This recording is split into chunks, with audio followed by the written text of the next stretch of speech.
Hi friends, it's Miss Stephanie. It's Friday. It's time for Family Storytime. I hope you've been enjoying the books we've been reading together. I know I have, and I have some more fun books to share with you today. Really nice illustrations, really fun stories, so I hope you're ready. But first we have to warm up our hands and wave to each other. Are you ready? We wave hello like this. We wave hello like this. With all our friends at story time, we wave hello like this. And I feel like we could sing a little longer today. I really feel like singing. So let's clap hello. We clap hello like this. We clap hello like this. With all our friends at story time, we clap hello like this. And now I'm going to stomp my feet. You can't see my feet, but can you hear them? Let me hear your feet. Okay, I think we're ready. Ready? We stomp hello like this. We stomp hello like this. With all our friends at story time, we stomp hello like this. Yay! Now I feel ready. Do you feel ready? I'm going to get my books. The first one I have to share with you is a little bit long. It's called A Story About Acts of Kindness, The Little Things. And it's written by Christian Trimmer and illustrated by Kaylani Juanita, who is one of our favorite illustrators and draws really, really pretty illustrations. The Little Things. A little girl who much preferred the look of 3 pigtails to 2, and who loved the way wet sand squished between her toes, walked down the dock the day after a mighty storm. Can you see her there? There on the beach were thousands of sea stars washed ashore by the violent waves. Very big, powerful waves. Let's see, sometimes pages are sticky on new books. She raced to one and tossed it back into the ocean. She quickly picked up another and another and another, ushering each back into the safety of the water. Just then, an old man who had the habit of misplacing his glasses and who also loved the way wet sand squished between his toes came by. "What are you doing, little girl?" he asked.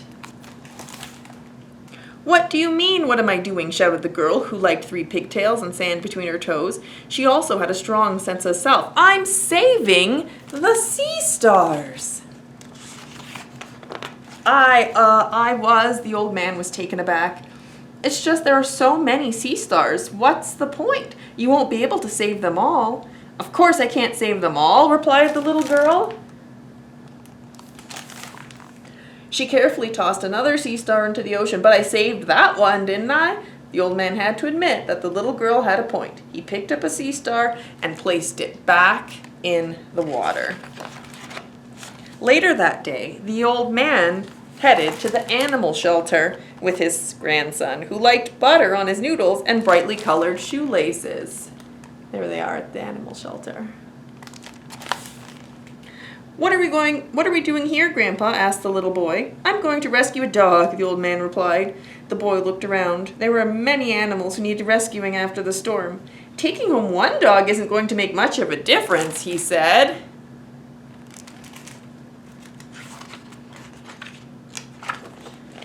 "That may be so," his grandpa replied, "but it sure will make a difference to this little guy, don't you think?" The little boy had to admit that his grandpa had a point. The next day, after a lunch of buttered noodles, the boy headed to his neighbor's house. There lived an elderly lady who had once been a professional dancer and who loved butterflies. "I'm here to clean up your garden," the little boy said to the elderly lady. The storm had torn up her flower beds and tossed garbage all over her yard. "That would be lovely," replied the elderly lady, doing a graceful plie. As the little boy worked, a teenager who listened to classical music very loudly on her headphones and who just couldn't be bothered happened by. "Hey kid," she said, taking off her headphones, "what are you doing?" "I'm cleaning up this lady's yard," he replied. "Look around, kid. The storm messed up this whole block. What's the point of cleaning one yard?" asked the teenager, even though the kid was doing a good job. Not that she'd ever say that to him. The elderly lady chimed in. "This little boy has done more than just clean my yard, young lady," she said. "He has lifted my spirits. You could learn a thing or two from him." The elderly lady had a point, though the teenager would never admit that out loud. Still, she gave the woman a nod, and the little boy A high five.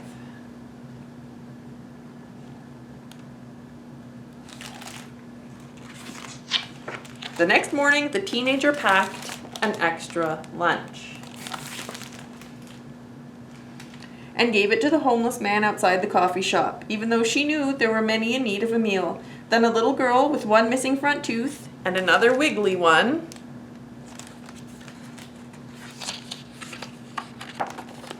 took all the money she had received from the tooth fairy and gave it to charity, and she wiggled the other tooth to help it along.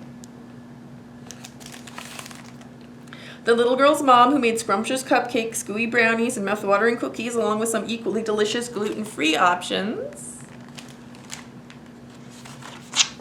quickly organized a fundraiser, which inspired a young man with a great sense of style and real acting chops to volunteer at the school. Looks like he's reading them a story. Which moved a whole class of students to donate their time to fix up a house that had been damaged by the storm.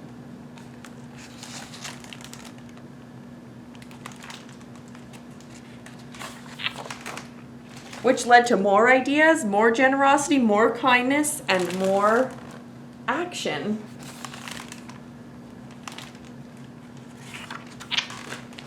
Not too long after that, another storm moved through town. The next morning, the little girl with 3 pigtails raced to the end of the block, only to find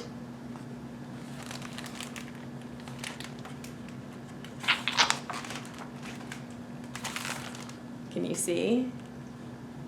Everybody is working together to pick up the garbage and rescue the sea stars. The little girl walked up to the old man and gently tapped him on the shoulder. "Now do you get it?" she asked. And the old man did. And that's the end. Did you like that story? I thought you might like it. No good deed is too small. All right, this story is completely different and a little bit silly. It's called Oh Look, a Cake by J.C. McKee. Ooh, they're going like this over the cake. Let's see what happens. Oh, look, a cake! We should have a party. Who would you invite? How about elephant? Don't be silly. He'd eat the whole cake. Tiger? Oh, she'd just eat the whole thing too. And then you. And then me. Peacock maybe? Forget it. That guy won't eat anything prettier than he is. What about ant? That's just asking for trouble. Why? Well, if you invite one ant, you've got to invite them all. And have you ever tried cutting a cake into that many pieces? It says wait time about 5 hours. What? This had better be worth it.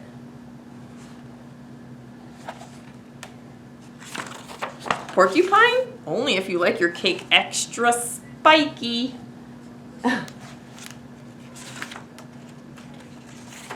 How about unicorn? He's so cool. Wait, what? That's just a horse. That's just horse in disguise. And anyway, he's busy today. He's got a horn on his back. There's always dolphin. Ha! That show off would do everything but eat the cake. Oh, and there's one other thing. There's no water around here. Exactly. Rhino? She's trouble. Tortoise? Sugar does things to him. He's singing. Chameleon? Haven't seen her in weeks. And Python? Terrible table manners. But wait, that means there's no one left to eat this cake except... Oh. So guess what they do? Wow. They eat the whole cake. But then guess who comes along? My cake! You ate my beautiful cake that I made for my birthday! Oh, we're sorry, Tiger. Oh, don't worry, Tiger says.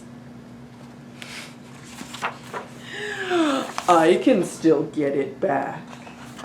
Uh-oh. Nope.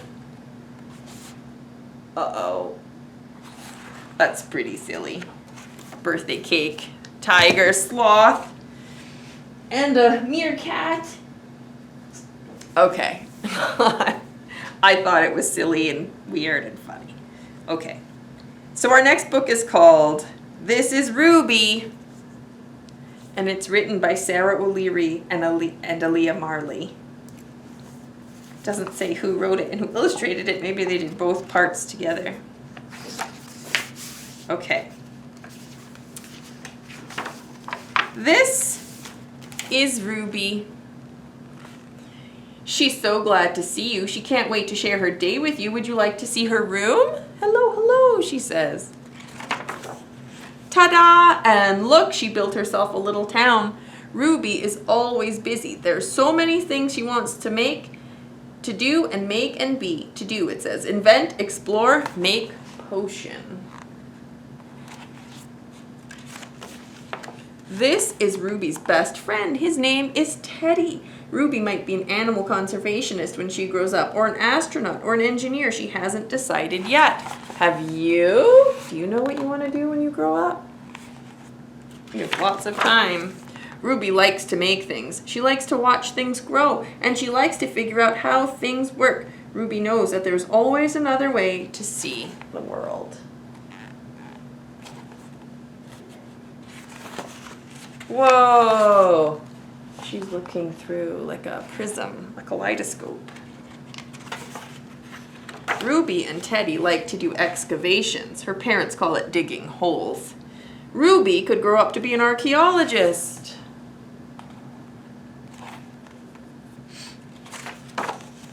Or she might be a doctor one day. Ruby thinks it's funny that some people are scared of skeletons. Everybody has one. Can you feel yours underneath your skin? I can feel mine. Ruby's created a potion that tastes like clouds, and she's made a book that has smells instead of words, so animals can read it. That's smart. Ruby might be an inventor. She even invented a time machine. If you could travel anywhere in time, where would you go?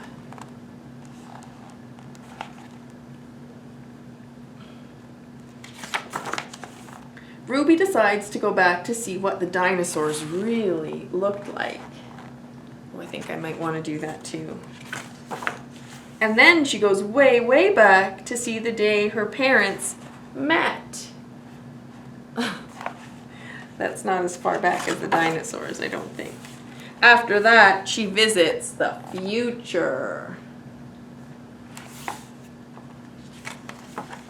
And then she travels to an ordinary afternoon from last week. It was so perfect that she wanted to live it twice. Ruby's days are very full because she is curious about so many things. What kinds of things are you curious about? Ruby knows that there is no end of things to do, that she will always find something new to make, and that she can be whatever she wants to be. She's looking forward to tomorrow, but her favorite day is today. She's so glad you were here to share it with her. And that's the end. I love that book a lot. All right, you guys, we only have one more book. And I picked it because it has an amazing picture on the cover. I'm going to show you. It's a chicken. And it says, Principal Tate is running late. And I believe this chicken is Principal Tate. But let's read and find out. Are you ready? Uh-oh, look at that. Car trouble. The school day had started. All systems go. Buses brought cargo, ready to grow. The cargo, the thing the bus is carrying, is kids. The one in command was Principal Tate. Hardy's school was first rate because Tate was so great. To keep apple pie order, it was always Tate's way to cheerlead each day and make things a-okay.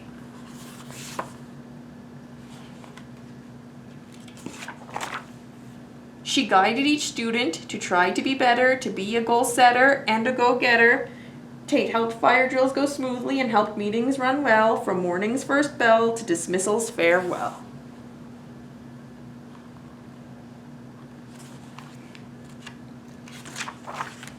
But that morning, Ms. D, ordinarily unfazed, noticed amazed Tate's blind still unraised.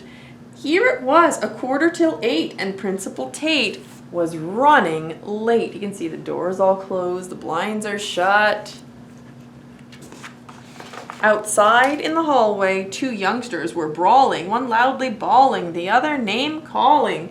And a new kid threw up. It was her first day, and one kid named Trey wore his undies wrong way. Uh-oh. All kinds of things are going wrong. Then 2 visitors came, a computer technician and a bigwig clinician who was a state dietitian. Outside of Tate's office, parents were grouchy, looking quite touchy, lined up on Tate's couchy. "We have appointments," one of them whined, but Principal Tate was running behind. "Uh-oh," said Miss D. "This isn't like Tate. To make people wait, that's something she'd hate." Then at 8:17, one kid, almost dizzy, had a hissy fit tizzy 'cause his hair was too frizzy.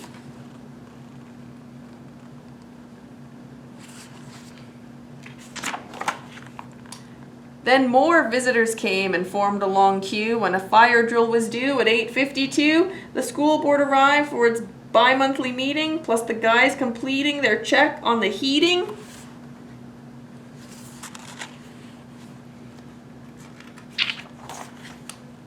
But where was our Tate? Wondered Ms. D. Her space she could see out in front was still free. "Attention," D announced to all those at Hardy. "The latest is this. Mrs. Tate's running tardy." The principal was tardy because they're running late. She's not there yet, but the staff and the students, all Hardy crew, they knew what to do and how to pull through. Mrs. Clem, the art teacher, led those parents away. They had a field day with hands full of clay. Oh my goodness, the parents got to go to the art room. Mrs. Chan and her chorus played the Hardy School song and got the school board and the techie to sing right along. Frank, the custodian, cleaned up the mess. The nurse, Mr. Kress, got Trey to redress. Fixed his clothes. The guest dietitian, who was awed by Miss Price, had burritos and rice, not one time but twice. Mrs. Lee and 2 friends, they quickly got busy finding how-tos for Izzy, the one who looked frizzy. And Miss D in the office was planning ahead. The fire drill, she said, is tomorrow instead. That makes a lot of sense. But it was Mr.